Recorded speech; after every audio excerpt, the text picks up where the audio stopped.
Who is this man? You're probably wondering.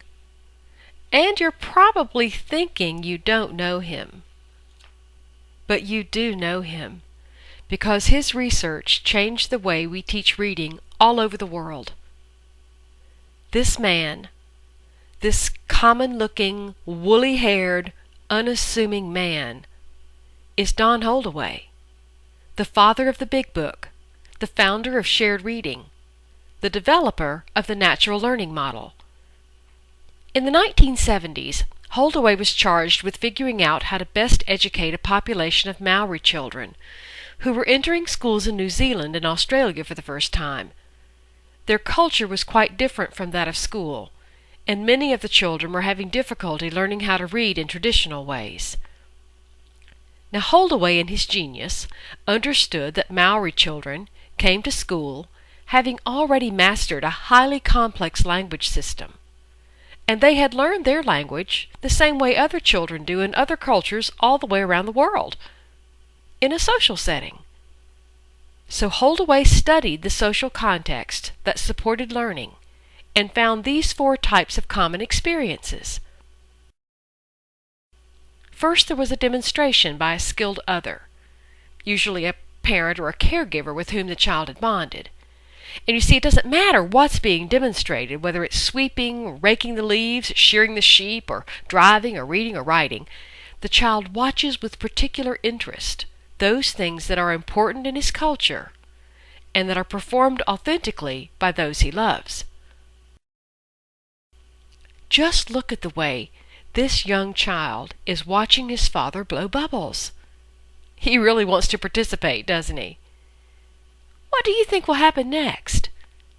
Do you think the father will hold out the wand and let the child attempt to blow some bubbles? I do too. And this Holdaway calls guided participation. The child gets in there and helps with the careful guidance of the proficient other. Did your mother let you stand in a chair and help her wash the dishes before you could reach the sink? I know mine did. Guided participation in a bedtime story, then, means the child isn't just listening anymore, but reacting by pointing, turning pages, and otherwise helping with the reading.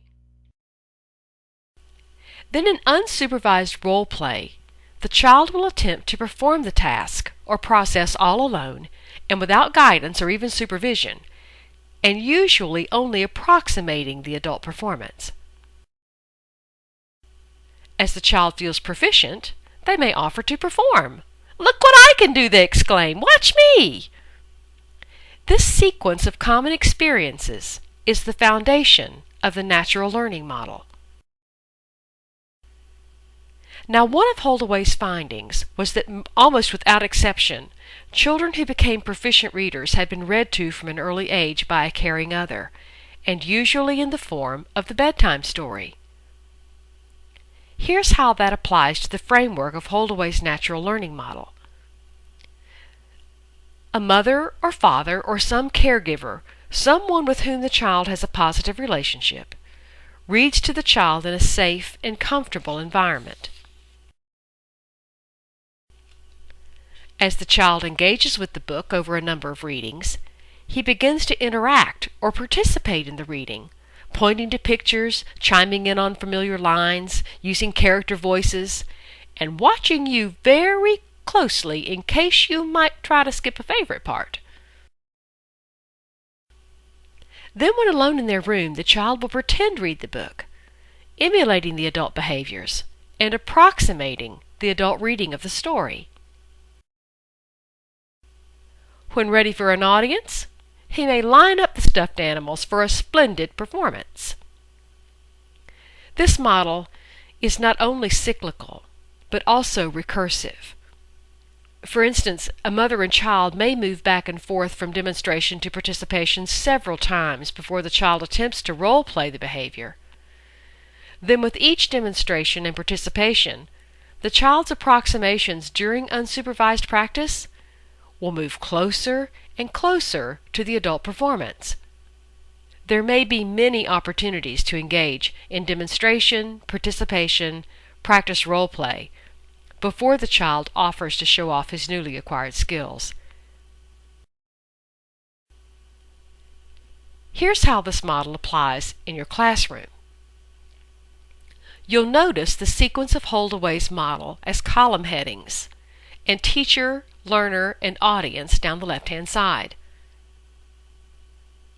Beginning with demonstration, the child watches as the teacher demonstrates a skill or process related to any subject area. In this part of the model, the child is the audience. Moving across to participation, the learner joins in by sharing in the action along with the teacher. Here, there is no true audience. Teacher and child are equally engaged in the doing and the watching. In practice role play, the child is giving it a go without direct supervision. It's the teacher's role to support the environment and be nearby in case the learner needs assistance. The only audience here for the learner is self. This unsupervised time allows the child to learn to self-regulate. In performance, a child will display competence as they feel comfortable, while the teacher's role is to validate the student's attempts, accept their approximations, and see that the child feels successful regardless of the child's proficiency. This model, you see, works across the disciplines and applies outside of school to other learning situations, like learning to ride a bike, for example. All bike riders have seen other bikes ridden, so they understand the concept of how a bike is ridden. Learners participate in the riding, either by riding on the back or with training wheels while the parents hold the seat. In unsupervised practice, the child may attempt to get on and off the bike or ride in the driveway with parents nearby. They may even roll the bike to a place where they can hold on while they mount the bike before they can balance it on their own. And then eventually, they're on their way. Look, Ma, no hands!